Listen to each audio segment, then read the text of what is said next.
usual. Right, hopefully you can see what we're doing. Okay guys, welcome back to London. Another live jewelry making session. Tonight we're going to make some pendants, some necklaces and pendants out of antique, yeah they are antique, vintage British 3p coins from 1919. I've got a whole stack of the coins. I'll give you a close up of those.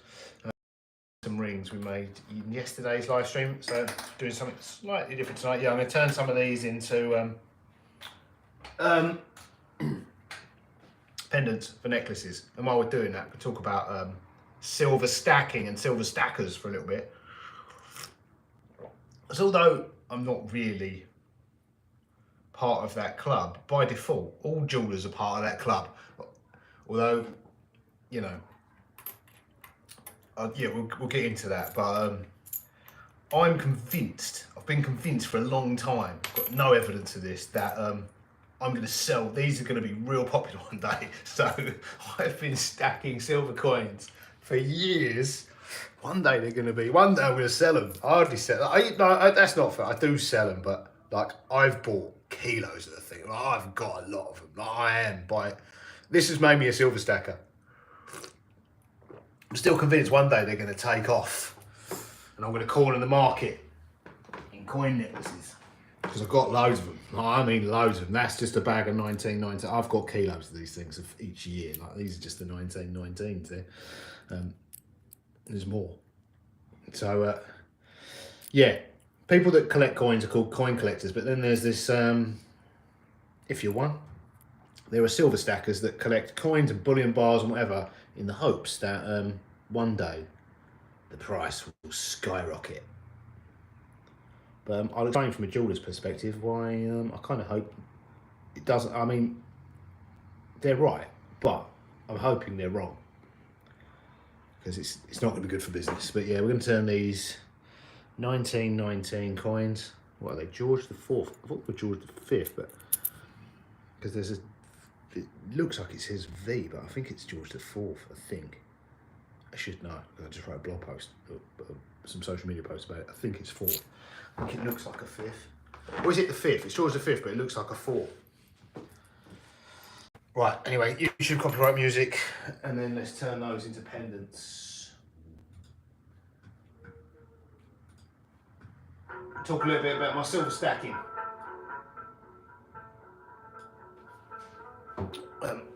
Right. I've got some jump rings there. Let's just make, I'm going to add three, I'm going to solder 3mm jump rings to these coins. Let's do 6 of them. I'll find 6 good ones, because not all of these are great. And then we'll solder them into pendants. So yeah, silver stacking. Silver stackers are a sort of genre of coin collectors, I guess, but they don't just collect coins. They'll collect any pure silver, bullion, coins,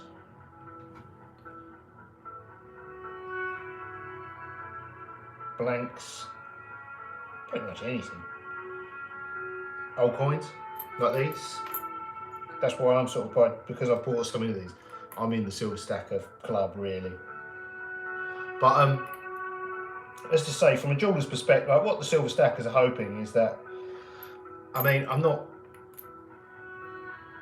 letting the cat out of the bag here, or telling you that, or telling you anything that's not already public knowledge, although it is pretty well, it's not widely talked about. But for some reason,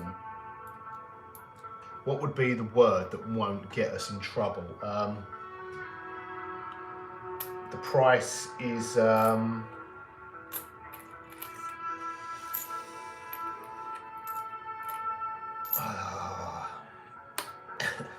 is a word to describe it. The price is I guess controlled to some extent. I don't want to use the word beginning with N. But yeah, for some reason, it's not inflated, it's suppressed to the extent, and it is, the fluctuations in it are there was a practice, is a practice that the paper market, not the physical, the paper trading market, they've been caught and convicted of a process called spoofing futures contracts, which effectively controls the price. You've basically got the paper market controlling the price of the physical market, which, you know, is very much the tail wagging the dog, and then it's been controlled, suppressed really, to the extent where sometimes it costs more to get the metal out of the ground than the metal is actually trading for. So it's a bargain, basically. And this is obviously widely known, but yet a lot of the investment bankers have been convicted of this, and multiple times, but the fines, they never go to prison, they just get fined, but the fines are usually smaller than the profits. So it's not really a disincentive, you know. No one kind of knows the why. No one's. People speculate as to why and why it goes on.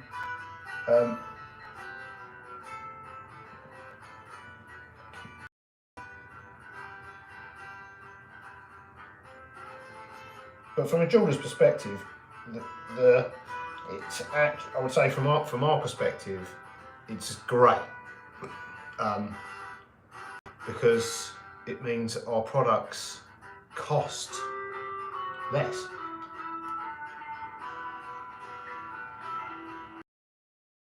You sell more of them.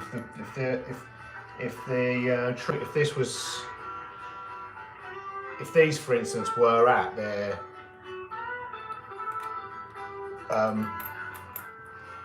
probably correct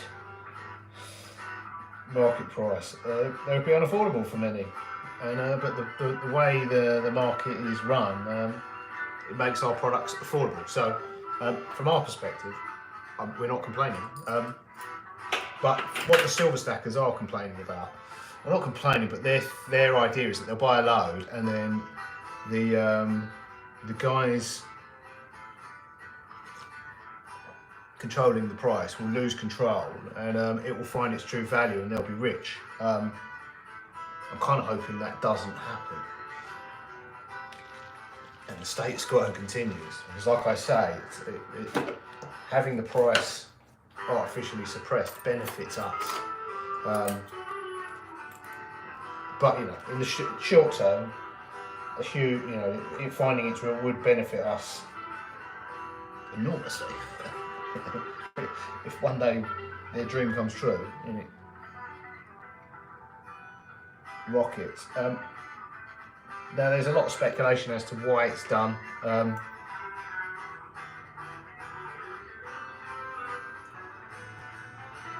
I would imagine that no one really knows how much of the stuff's in a Tomahawk missile or a torpedo. It's a lot. You don't want. I don't think the big boys want. You know, you don't want your Tomahawk missiles being prohibitively expensive, do you?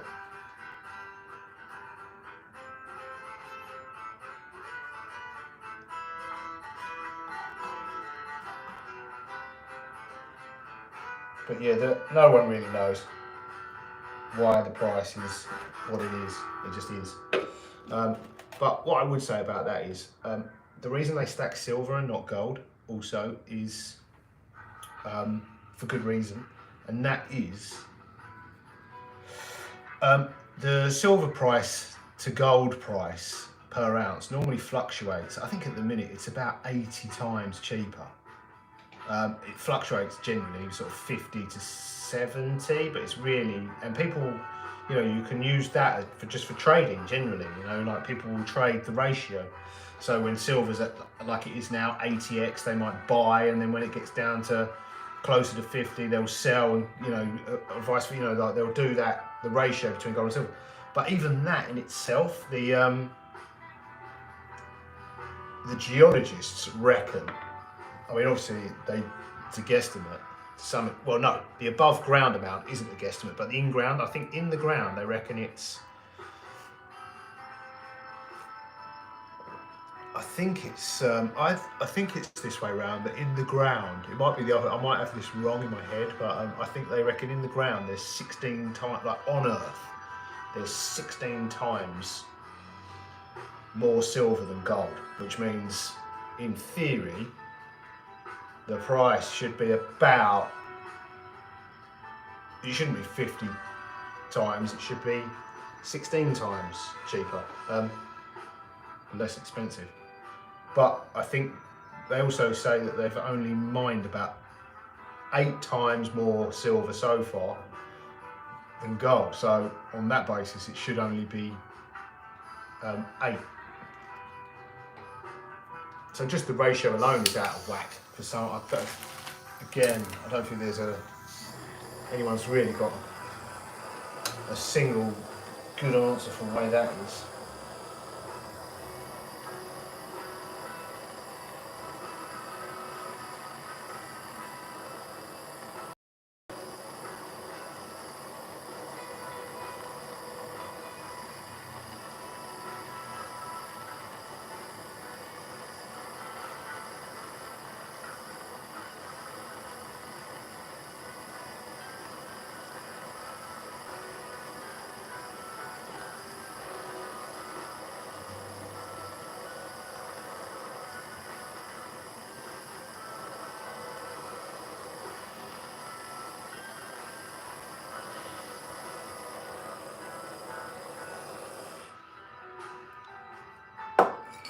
But then the other thing is, I don't really get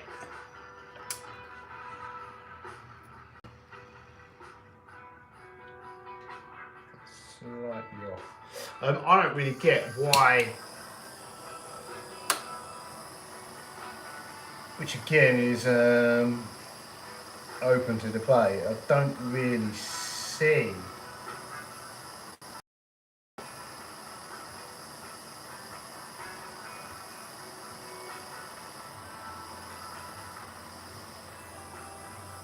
why gold's so desirable anyway.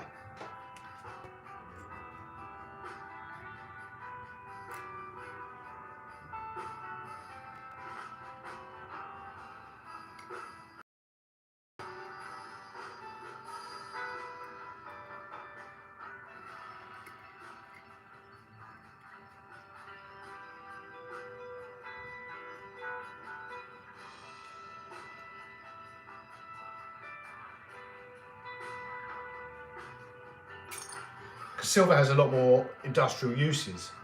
Gold looks cool, looks pretty,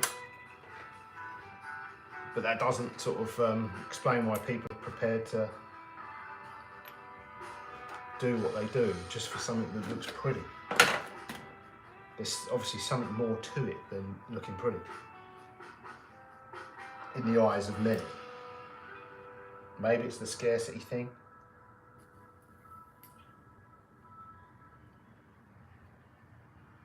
Maybe it's just, like Bitcoin. Get rich quick.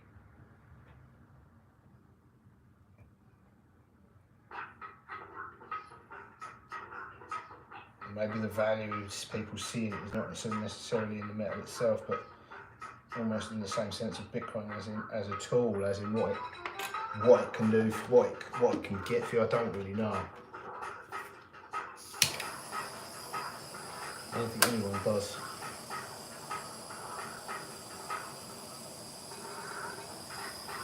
But my favourite stories involve aliens. Obviously. There's a lot of those as well.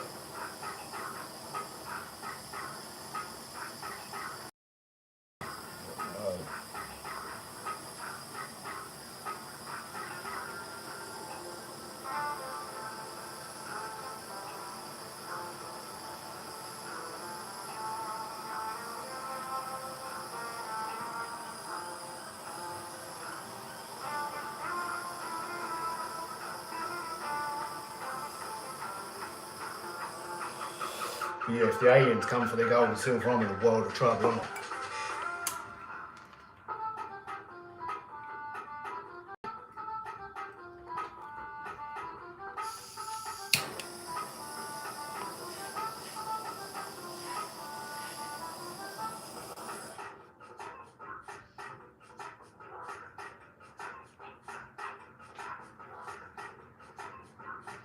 Let's do one more of these. But yeah, fundamentally, the silver stackers are right, you know, in their maths. The stuff's undervalued, so they're buying it in the hopes that it will one day revert to its proper value and its proper correct ratio to gold. But it, you know, every day you'll see YouTube videos where people are saying, you know, it's happening tomorrow, buy my stuff. It's happening, you know, it's happening next week, you know, and the reasons are the reasons are real, you know, the reasons are compelling, you know.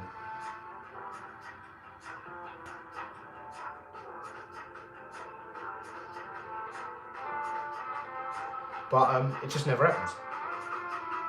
And from our business's perspective, I kind of hope it doesn't, ever.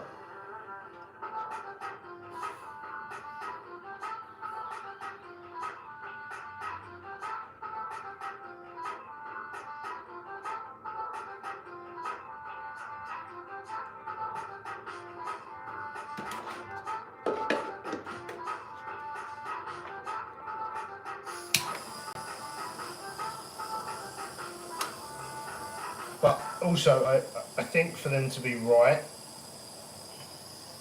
well, not to be right, you know, I think for they are right. The silver stackers are right in their thinking, but for the scenario of it, I mean, it will go up in value anyway. Probably, it's not a bad investment. This is not financial advice, but I would say most financial advisors would probably advocate for a certain, no idea what it is, but a certain allocation, a certain holding of precious metals. It's probably tiny though.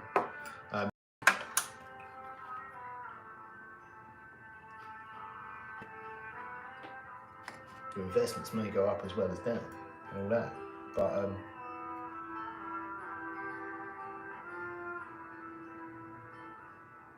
yeah, the scenario, what they're hoping for is that the American central banks lose the Fed and what have you. The monster from Jekyll Island loses control. But what that looks like, I don't think anyone wants.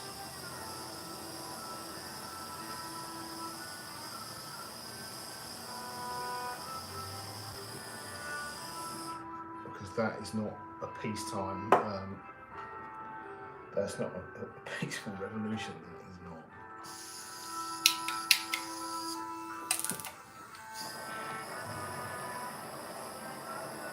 If control is ripped from them, I mean.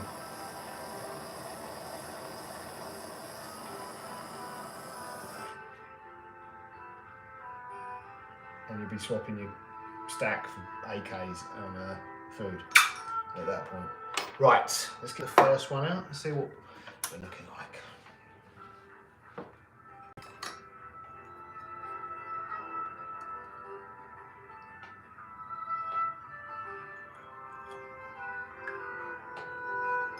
So yeah, I am a sort of unwilling silver stacker. I think their thesis is correct, but I'm hoping their prognosis for the global economy, and certainly the American economy, which would the demise of that, what they're effectively hoping for is the demise of that system.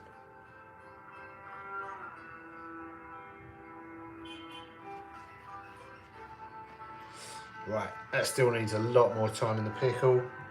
What the pickle does is, obviously it cleans off the fire stain, but it also cleans off, I'll put it next to an old coin.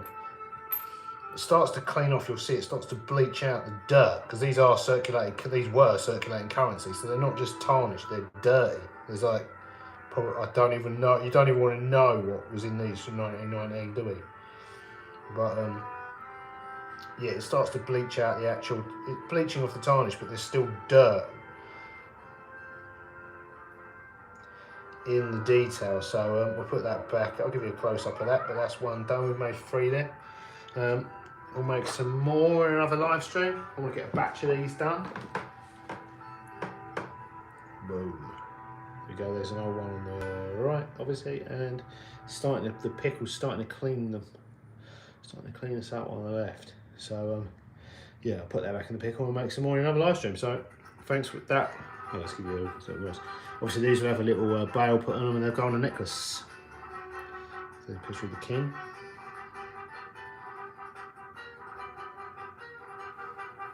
And yeah, one day, we'll, these are going to sell like hotcakes. Hopefully, because I've got a stack of them. Right, toodles.